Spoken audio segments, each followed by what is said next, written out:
You are amazing. Yeah.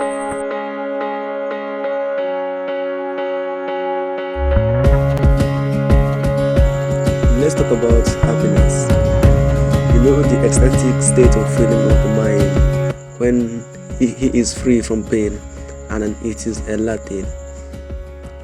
And if you have to talk about the mission of man on earth, I have to believe myself that our main mission on earth and what we mostly desire, our hearts and our spirit, is always to be free from pain and depression and all form of pressure, and always try our best to work for the best of happiness in any way we could. And if we try as much as we can to get the happiness wherever we want to, and then it seems not to be yielding, then we try to give up there and then find another means through which we can obtain that happiness again. Both at work, through education, our religious practices, our involvement with one another, and also our engagement in the society, we always try the best way we can just to find that happiness. Whatever it will cost, at all cost, we will get it. And when we have gotten it, we will say, oh, this is what makes me happy, and this is what I am going to work for. If I can get this, if I can afford it, then I will be happy forever. I will be free from pains. At least I will rejoice for a few hours. But when we have gotten the thing, it becomes part of us. We rejoice for the moment that it has finally come. And then a few hours later, what we have comes into us again with its own problems, its own adversities, its own worries. And then we begin to think again like the great philosophers. What shall we do to eliminate the problem involved with this kind of happiness that comes immediately? Let's engage ourselves with other tasks, like build a great wall across China that will in a way prevent the Mongolians from attacking us. Then we find another way again to go on another task again to begin it, saying that if we can afford this, if we can achieve this, if we can accomplish this, then it simply means that then this one is going to be over. We can have some rest in our own group and head.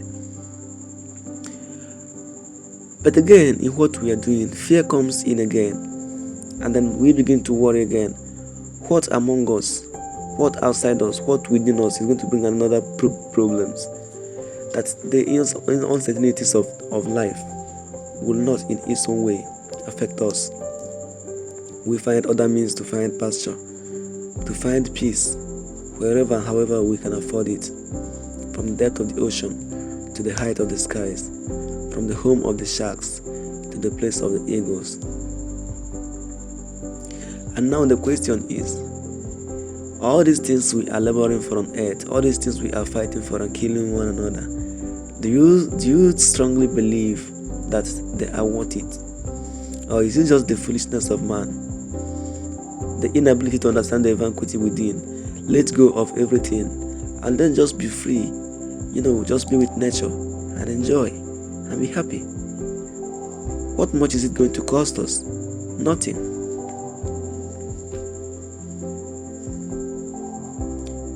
If we can find the happiness within us and then leave those outside, those without, I believe that happiness is going to be more easily achieved. We have always put ourselves under depression of thought, worry, anxieties, and all the things that come with them, stressing our brain, body, and mind, and even our spirit, saying we must make this at all costs. We will get them.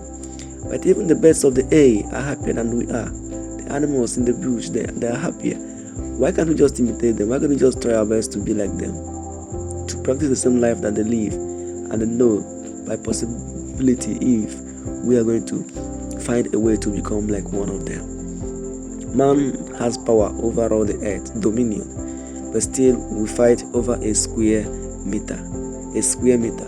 We are always hunting down one another, thinking that if we can just get them and eat them, we are already the kings of the jungles. We are the kings and lords of the jungles, and if we can just get them, let's just find them, they will become our own mates. If we can just get the western part of the country into our territory, then I think it is going to be better. If it is possible that we are going to get the southern part into it, then it is going to be better. While enjoying the peace of life, we are fighting those we believe are below us, trying to dominate them and make them become part of us and become under us.